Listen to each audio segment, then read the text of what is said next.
Good morning, everybody. I was just about to, I just ran out of my sugar scrub, and so I was just about to make another one just because it's very simple to make, and instead of going and buying one, I just figured I'd make it and show you how I do it. So what I have here is I have a mason jar. I have my essential oils that I want. I want to make it a lemon flavor. You can do peppermint.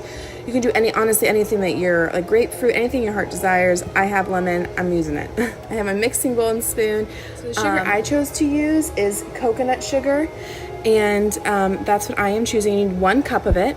And then my oil of choice is olive oil, and I'm using 1/3 cup of olive oil, and I'm gonna mix this all together. So you can also use regular sugar, brown sugar, raw sugar. I just prefer a finer sugar texture, in my opinion. I don't like to it's like other ones that are too thick and coarse tend to scratch my skin. I've got very sensitive skin, so I prefer more of a gentle sugar versus a bigger grain or granule, whatever you want to call it, of sugar.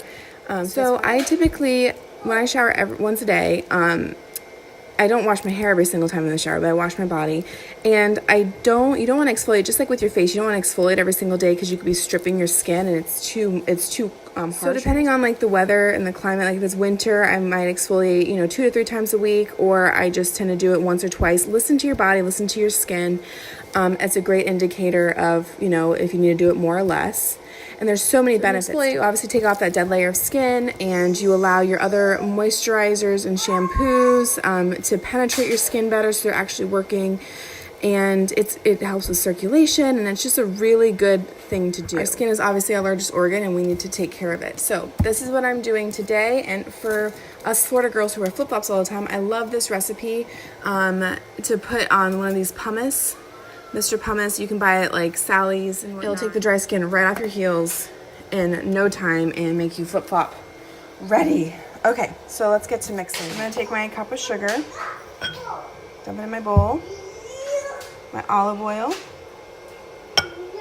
I'm gonna stir that together before I add the drops of lemon. So I have that mixed together now, and obviously the oil, whatever oil you choose to put in, olive oil is the best when making a sugar scrub, in my opinion. That's gonna nourish your skin and add the oils back into it and just keep you super hydrated. So now I'm gonna add my drops of lemon. Usually I find that 15 drops is enough, but you can kind of customize it to the scent that you want. You can mix and match different scents in there too. But this one I felt was a great one for spring, and so I'm going to count my 15 drops. This is the coconut sugar that I use. I actually get mine from Walmart, but now I've got my drops of oils added in here, and again, you can change it for the intensity that you want. As far as scent goes, you can add more or less. So I like to start at 15 drops and go from there. So now that I've mixed it in, I'm going to add it into my mason jar, because these are really airtight. Like when you screw them on, they're airtight. I love mason jars for pretty much everything as far as storage goes. And this will last you up to 2 months. As long as you store it in a nice container and have it not directly in sunlight or the heat. But I'm going to go ahead and package it up. This is the finished product. This is my new sugar scrub now, and it smells amazing, and it will do exactly what I need it to do. And it's super affordable, obviously. Like I said, this will last 2 months, and I store this in my shower, so I have easy access to it. And again, it's so important to exfoliate your skin, to take good care of your skin, just like you do with your face, because it allows your expensive products and skincare to go deeper and actually do the job that you paid them to do. So my little go-to recipe. Hope you enjoy.